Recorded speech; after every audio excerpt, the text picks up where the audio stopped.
Nii, tere päevast kõigile. On pühapäev, kell on umbes 1 päeval. Näitan teile meie rattakuuri. 2 rattapukki. Laagriks peapõhjuseid, miks me just siin oleme, asub seal. See on Mont Ventoux, seal pilvede sees 2500 meetrit merepinnast. Korraldaja onude majad on selle basseini ääres seal puude taga, aga meie Ainiga ja veel 2 Briti sportlast elame üleval majades. Siin on garaaž rattasjadega, siin on siis villa omaniku maja, alumine parkla ja läheme edasi. See on nagu MTV saade Welcome to my crib. Nii, ennem oli siin üks kass ka. Ei tea, kus ta nüüd on. Väike sisehoov. Meie maja. Alumine sissepääs.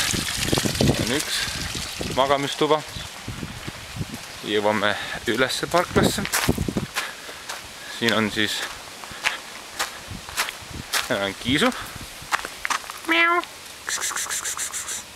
See on kohalik Lõuna-Prantsusmaa kiisu. Nii, meie rallikas. Läheme edasi. Jõuame meie tahahoovi. Meil on siin ka üks bassein. Jõuame majja sisse. Ain elab all. Hello! Tere! Tere, Ain! Tervist! Ain on ennast netti võtnud. Jah. Köök, suurtuba, telekas, pesumasin, minu tuba. Ja kes tahab külla tulla, siis mul on ülemine korrus ka veel tühi. Ja igas toas on olemas ka oma vannituba koos vetsuga.